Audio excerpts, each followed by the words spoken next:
काधा पहिर के चुनरी धानी कल हमन के प्रोग्राम सोहल में रहुए ना सीताराम भैया तो भैया जी गावत रहन भैया पहुंचल हमन कि काधा पहिर के चुनरी धानी आया के कहल हरा धारानी की गोदना आव गोतवाला ना दुखाई गोरिया गोतवाला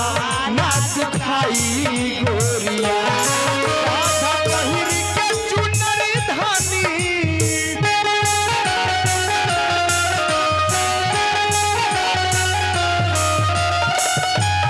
काधा पहिर के चुनरी धानी आके कहल हरा धारानी की गोदना आव गोतवाला ना दुखाई गोरिया गोदना आव गोतवाला ना दुखाई गोरिया। और जो बगल में कॉलेज है हमारे बड़े भैया पप्पू यादव जी की तरफ से 1000 रुपए का पुरस्कार बहुत बहुत प्रणाम। और जिला पंचायत सदस्य गोविंद यादव जी उनके तरफ से भी 500 रुपए का शानदार पुरस्कार बहुत बहुत प्रणाम। सब भैया के प्रणाम बा। अरे गोदना गोतवाला ना दुखाई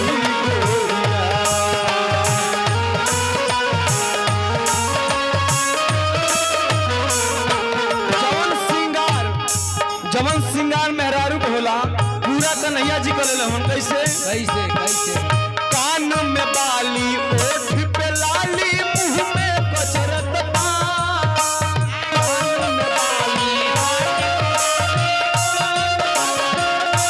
आँख में गजरा बाल में गजरा मुस्की मारत जा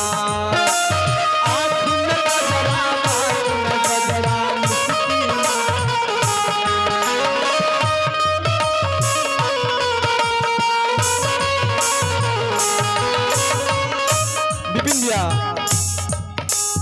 कान में बाली ओठ पे लाली मुंह में कचरत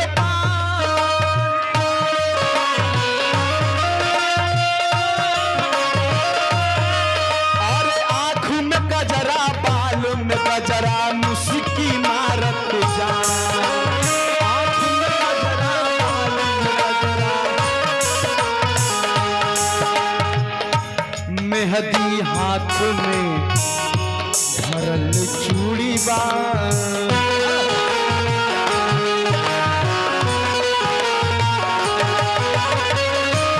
मेहदी हाथ में भरल चूड़ी बा मेहदी हाथ में भरल चूड़ी बा कलाई गोरिया हो कलाई गोरिया गोरना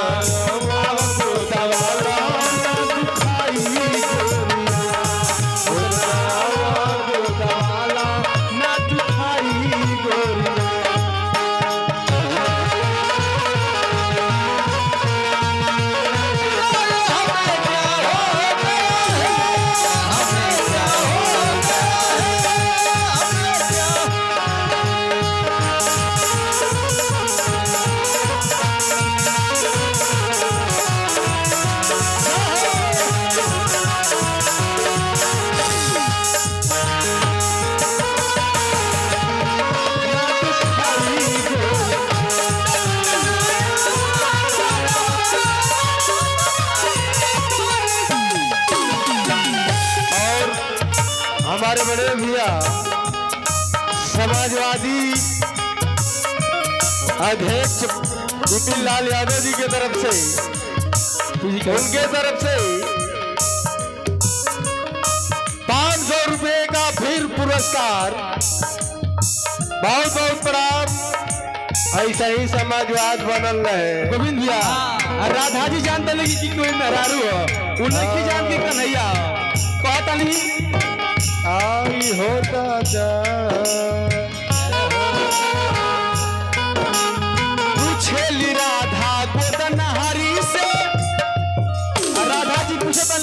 से जान दल के इनके में रहना अलविया उनके काम वाल में कन्हैया जी वाला श्रृंगार के लिए मना सो रहो पूछे ली राधा गोदन हरी से गोदना बहुते दुखाला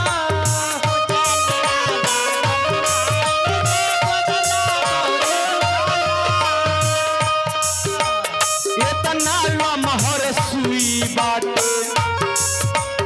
इतना महर सुई बाटे देखते जीव घबराला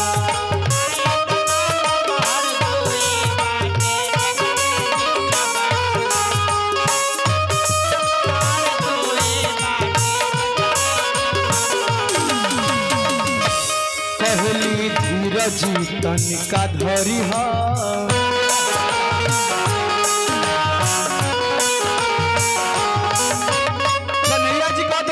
तन को ना दुखाई हम बढ़िया से गोदना गोदे अल्लाह गोदे के बाद कौन चीज लिखे के बाद कहली धीरज तनिका धरी हा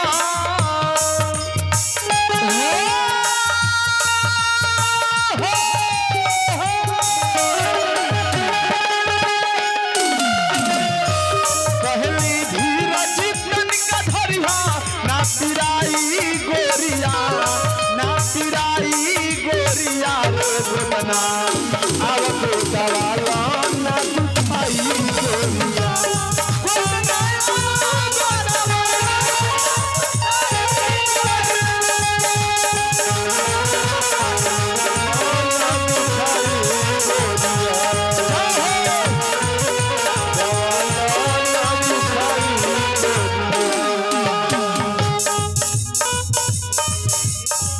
और देखिए बहुत सुंदर आशीर्वाद परमात्मनीय उत्तम यादव जी की तरफ से यानी ताजपुर की धरती से दादा प्रणाम भैया के सबके प्रणाम बा आज अमिन के उपेंद्र भैया के दुकान को उद्घाटन समारोह बा पलक बिल्डिंग मटेरियल आज ग्राम बहलोदपुर की धरती पे भैया को उद्घाटन समारोह में भजन होता सबके दर्शन करे का मौका मिलल कुछ सुनाओ का मौका मिलल कैसे राधा जी कहते नहीं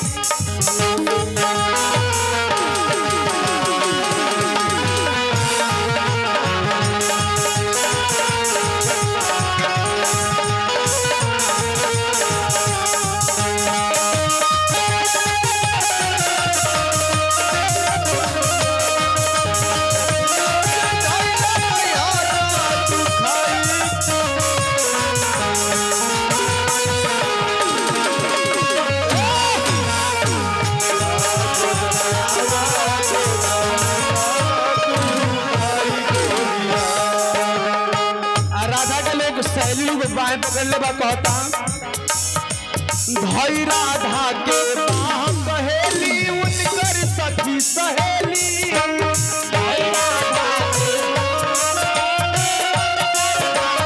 अरे सुइया ढेरी धसैहा जान करिहा बल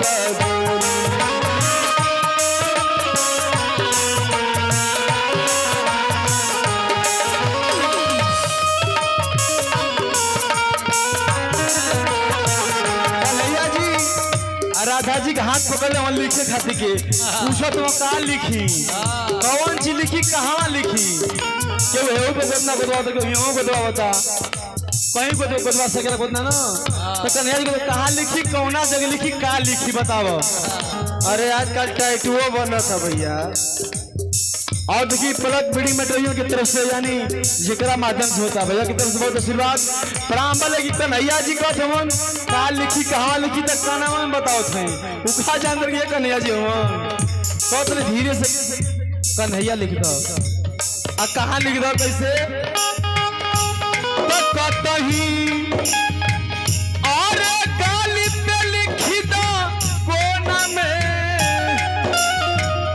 कहता कि धीरे से का नाम कहती कन्हैया लिखा कन्हैया खुद हम तो बेच जानते नहीं कन्हैया जी हम कतही गाली पे लिखी दो कोना में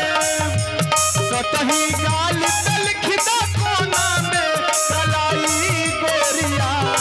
हो कलाई गोरिया